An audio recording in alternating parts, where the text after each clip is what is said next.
It's a quiet night in 1978 among the sprawling vineyards of California. But for José Martinez, it's the start of a nightmare that will echo through decades. At just 16, he's standing at the crossroads of innocence and darkness. His sister Cecilia was supposed to come home, but she didn't. They found her car first, abandoned. Then, they found her body, lifeless, in the dirt. José knew who did it, and he wasn't waiting for justice. He wanted revenge. He led his sister to meet a man, a decision that would haunt him forever. Now, with rage in his veins, José broke into that man's house. There was no hesitation, no second thoughts. He shot not just one, but 3 people. It was cold, it was calculated, and it was just the beginning. From that moment, José Martinez didn't just become a killer. He transformed into El Mano Negra, the Black Hand, a name that would send waves of fear from coast to coast. Over the next 30 years, he'd kill for money, for power, for the cartels. His victims would be scattered across states, young and old, from drug dealers to those unlucky enough to cross his path. But how does a boy, once known for his charm and family love, descend into this abyss of violence? What drives a man to take life after life, leaving shattered families and broken communities in his wake? And how long could such darkness go unchecked before the shadows he cast would finally catch up with him? José Manuel Martinez came into the world in 1962 in Fresno, California, but his childhood was split between 2 countries. At the tender age of 11, he returned to the U.S. with his family, settling on a ranch in Tulare County, nestled among the lush vineyards of California. This was not just any family. José's stepfather was a man with 2 lives. On one hand, he managed laborers for the wine industry, but on the other, he was neck-deep in drug trafficking. By the time José was 14, he was already making drug runs, starting with bus trips and later using his own car.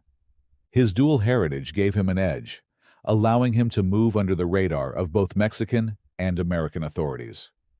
In 1977, a police raid on their ranch changed everything. They confiscated $2.5 million worth of heroin, along with various weapons, leaving José's stepfather in custody. With his family's life turned upside down, tragedy struck in 1978 when José's sister, Cecilia, went missing after a seemingly harmless request for José to take her to meet a friend. They found her car first, abandoned like a silent witness to her fate. Then, they found her body, lying cold in the dirt, a stark contrast to the vibrant life she once had. José, the last to see her alive, didn't go to the police with what he knew. He was consumed by a need for revenge that burned hotter than any California sun. He tracked down the man he believed responsible, leading him to a small house where Cecilia was last seen. Without a word to the cops, José broke in, his anger guiding him. Inside, he didn't find just one person. He found 3. In a moment that would define his life, José killed all of them, his first act of vengeance turning him from a boy into a killer. This wasn't just an act of retribution. It was the moment José Martinez stepped into a life of shadows. His sister's murder was the catalyst, pushing him onto a path where the line between justice and vengeance was not just blurred, but erased. From this day forward, José would no longer be just a ranch boy from California. He would become El Mano Negra, the Black Hand, his name whispered in fear, his actions echoing through the decades. After the murder of his sister and his subsequent act of vengeance, José Martinez found himself drawn deeper into the criminal underworld. In 1979, a year after Cecilia's death, José committed his first murder for hire. A friend approached him with a tale of rape against his sister, and Martinez, now fueled by a mix of grief and rage, took the job for $500. This wasn't just about money. It was about proving he could be a weapon, not just for himself, but for others who needed his kind of justice. By 1982, Martinez's reputation had grown, and he caught the eye of a man only known as Mr. X, a high-ranking member of a Mexican drug cartel, likely the notorious Guadalajara cartel. Mr. X didn't just offer him jobs. He offered a purpose, a way for Martinez to channel his anger into something he could control. Most of his tasks from Mr. X weren't about killing at first. Instead, Martinez was the muscle, collecting debts from small-time dealers, ensuring the cartel's business ran smoothly. His assignments came through cryptic phone calls or brief, secretive meetings, each one a step further away from the boy who once worked the vineyards. Martinez was good at what he did, blending into society with a charm that belied his dark side. He was polite, family-oriented, the one who visited you in the hospital, who made sure your kids could wave at you through the window if you were sick. But beneath this facade was a cold efficiency. He killed with precision, often using zip ties to bind his victims, a signature that would later haunt investigators who couldn't piece together his crimes. His crimes stayed under the radar, not because they were few, but because of who he killed. His victims were often from the fringes of society: drug users, dealers, those without power or influence. The police in California in the 80s and 90s had their hands full, and murders involving these kinds of victims didn't garner the same urgency or resources. Martinez knew this. He knew how to pick his targets. His methodical approach meant there was little to no direct connection between him and his victims, making him seem more like a ghost than a man. Each kill added to his notoriety within the criminal world. He wasn't just collecting debts anymore. He was eliminating problems, threats, or anyone who crossed the cartel. His name became synonymous with a quiet, deadly force, El Mano Negra, the Black Hand, whispered in fear across borders. But as he moved from state to state, from California to Florida and back, leaving bodies in his wake, Martinez never realized how his methodical nature would one day be his undoing. It was this very precision, this careful selection and execution of his tasks, that kept him out of jail for his murders for so long. But it also left a pattern, a trail that one day someone would follow. For years, José Martinez lived a life of shadows and secrets, his crimes blending into the background noise of America's drug wars. Despite his involvement in what would eventually be over 40 homicides, he managed to avoid capture, walking a tightrope between his criminal activities and fleeting brushes with the law. His evasion wasn't just luck. It was a dance with darkness, where he knew when to step forward and when to disappear.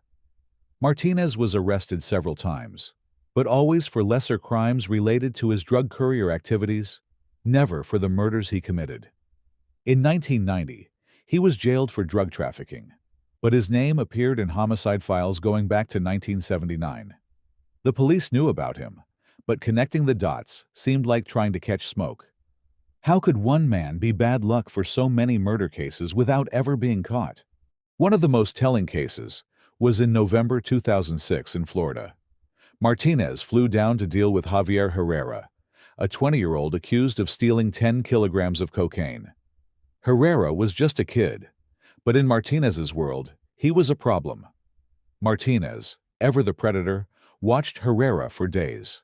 When he struck, it was with the calm of someone who had done this many times before. He lured Herrera with a lie about needing an estimate for house repairs, locked the door behind him, and with guns out, demanded the money back. Herrera, terrified, led Martinez to his garden, where $150,000 was buried. After getting his money, Martinez shot Herrera and his accomplice, binding their hands with zip ties before dumping their bodies in Herrera's truck out in a national park. This case should have been the end for Martinez. A Mountain Dew can with his cigarette butt was left in the truck, but it took years for the DNA evidence to be processed. The police in Florida had bigger cases, and Herrera was just another drug dealer in their eyes, one less criminal on the streets. Meanwhile, Martinez flew back to Alabama, celebrating his granddaughter's birthday with toys from Toys R Us, as if he hadn't just taken lives the day before. The challenge for law enforcement was manifold.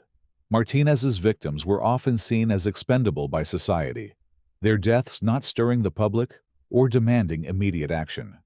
Moreover, his work for the cartels meant he was dealing with people who lived outside of the law, often in fear or silence. His methodical approach, using zip ties, leaving few other traces, made his crimes hard to pin on him directly. Martinez moved like a ghost, from state to state, always one step ahead, always with a new alias or a new job. The police in different states had their hands full, and the communication between them was not what it would become.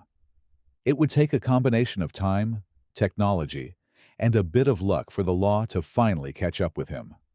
But for now, El Mano Negra continued his deadly dance, leaving death in his wake, while the world around him seemed to ignore the whispers of his name. The path to catching José Martinez, El Mano Negra, was long and winding. But a breakthrough finally came from an overlooked piece of evidence. Back in Florida, after the 2006 murder of Javier Herrera, a cigarette butt found in a Mountain Dew can in Herrera's truck was sent for DNA testing. This piece of evidence, however, sat in a lab drawer, forgotten, while Martinez continued his deadly work. Years passed, but in 2009, Martinez killed again, this time in Tulare County, California. He used a woman as bait to lure Barragan, another drug dealer, into a trap, killing him for $8,000. The method was the same: zip ties, a secluded spot, and a quick, cold execution. Rumors started circulating about a contract killer called El Mano Negra, and some whispered Martinez's name. Yet, the police had little to go on until they caught him for violating his probation. Martinez, always the survivor, swallowed his SIM card during the arrest, a move to ensure no digital breadcrumbs led back to him. Despite this, Martinez's luck began to turn.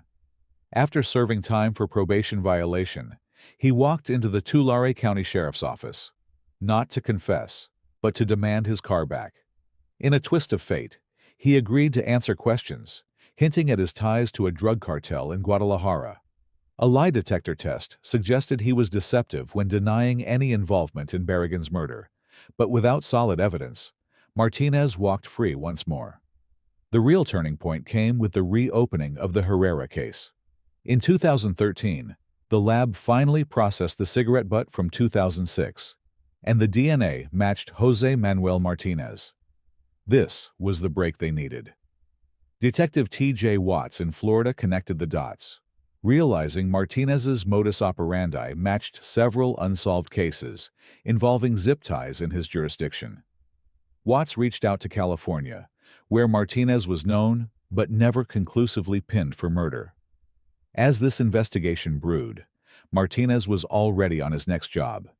In Alabama, visiting his daughter, he killed José Ruiz for insulting his daughter, a crime that seemed personal rather than business. But Martinez was sloppy this time. A receipt from Walmart and surveillance footage led to Romero, his daughter's partner, being arrested for the murder. Martinez, perhaps sensing the noose tightening, tried to provide Romero with an alibi, but the police were now alert to his presence. He was arrested in Arizona upon returning from Mexico, not for the Alabama murder, but because of the now active warrant from Florida. What followed was astonishing. Martinez, El Mano Negra, didn't just admit to the Florida and Alabama crimes. He confessed to over 35 murders, a number that would later climb to over 40. His confessions were detailed, recounting each crime scene, each victim, each bullet. He seemed almost relieved to get it off his chest, perhaps knowing his time was up, or perhaps just tired of the game. This cooperation across state lines, the relentless pursuit by detectives like Watts, and a piece of DNA from a discarded cigarette butt finally brought down one of America's most elusive killers. The years of evasion were over. The shadow Martinez had cast for so long was now in the harsh light of justice. When José Martinez was finally arrested in Arizona, the net had closed around him not just for one murder, but for a life of killing that spanned decades. He was brought back to Alabama, where Detective McCarter, expecting a hard interrogation, was instead met with a shocking readiness to confess. Martinez didn't just admit to killing Jose Ruiz. He confessed to the murder in Florida from 2006, providing chilling details that only the killer would know. The confessions didn't stop there. Martinez asked for Crystal Darrington, the deputy from Tulare County, to be brought in. When she arrived, he laid out a litany of murders, one after another, confessing to over 35 killings, a number that would rise as he continued to talk. The investigators were in disbelief. Crystal Darrington texted her bosses in a frenzy, each confession another blow to their understanding of the scale of Martinez's crimes. He spoke of murders from California to Florida, each one a story of lives ended for money or for crossing the cartels. His confessions were detailed. He talked about the zip ties, the number of bullets, even the locations where bodies were left. It was as if Martinez, El Mano Negra, was unburdening himself of a dark secret he had carried for too long. The legal proceedings that followed were extensive, with Martinez facing trials in multiple states. In Alabama, he was sentenced to 50 years for the murder of Ruiz. In California, where his crimes had terrorized for years, he received life in prison without the possibility of parole for 9 murders. And in Florida, where it all began to unravel thanks to the cigarette butt, he was given 2 consecutive life sentences. Martinez's confessions led to a reinvestigation of all his claimed murders, ensuring that justice was served for as many victims as possible. The police didn't just take his word. They combed through evidence, revisited crime scenes, and interviewed witnesses. But with Martinez's admissions, the puzzle pieces finally started to fit, closing cold cases that had haunted communities for years. To many, the sentences were a relief, a stop to a man who had lived by the gun. But for the families of his victims, no sentence could bring back what they had lost. Martinez, who once seemed untouchable, was now locked away. His days of being El Mano Negra, the Black Hand, over. His capture and the subsequent legal battles were not just about punishing one man. They were about remembering the lives he had taken, the families he had shattered, and the communities he had left in fear. José Martinez's crimes left a deep scar on the communities he touched. His victims ranged from drug dealers to those simply in the wrong place at the wrong time, their lives cut short in the shadows of the drug trade. For the families of these victims, the impact was devastating, leaving behind a void filled with unanswered questions and unresolved grief. Many felt the police didn't try hard enough because the victims were often from marginalized groups, those without the power to demand justice. Martinez's case highlighted the challenges law enforcement faces with cross-state crimes, especially when the victims are part of the drug economy. The lack of urgency in solving these cases, the jurisdictional walls between states, and the limited resources all played a role in Martinez's years of evasion. His capture was not just due to relentless detective work, but also because of a fortuitous piece of DNA evidence that had been overlooked for years. This case underscored the need for better interstate cooperation and the importance of revisiting cold cases with new forensic technologies. The social commentary from Martinez's spree of violence is stark. It reveals how society often places different values on life depending on the social status, race, or occupation of the victim. The lack of public outcry for the deaths of those linked to drugs or crime points to a systemic issue where some lives are deemed less worthy of justice. This tragedy also brought to light the human cost of the drug war, where individuals like Martinez are both victim and perpetrator, caught in a cycle of violence that feeds off the demand for drugs. Martinez's life as a hitman for the cartels offers a rare glimpse into the operational mechanics of organized crime. His confessions detailed how cartels manage their business, from debt collection to eliminating threats, showing how deep and widespread their influence can be. His story is a reminder of how individuals can be turned into tools of terror, how a boy from a vineyard could become a feared assassin, and how the drug trade can corrupt and consume lives. The legacy of José Martinez, El Mano Negra, is not just in the lives he took, but in the lessons learned about the need for vigilance, the value of every human life, and the dark underbelly of the drug trade that still operates, often in plain sight. His capture, and the subsequent unraveling of his crimes, serve as a cautionary tale about the human capacity for violence and the societal structures that enable it. It's a story that continues to resonate, urging us to look closer at the shadows where justice is often delayed, if not denied. José Martinez's journey began with a quest for justice for his sister, but it ended with him becoming a symbol of violence, known as El Mano Negra. His story is a grim reminder of how revenge can twist into something unrecognizable, how one act can lead to a lifetime of death. It raises profound questions about the nature of revenge, whether it can ever be just, and how systemic failures in our justice system can allow such a reign of terror to go unchecked for so long.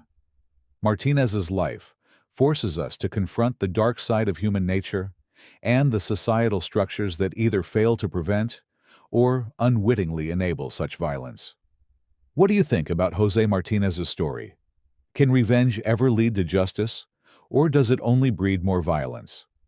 Share your thoughts on the complexities of the justice system, the morality of revenge, and what this case reveals about society in the comments below. If this story has moved you, made you think, or left you questioning, hit that like button. And if you want to explore more tales that delve into the human condition and the shadowy corners of our world, subscribe to our channel. Together, let's keep seeking the truth, understanding the depths of human behavior, and maybe, just maybe, learn how to prevent such darkness from rising again.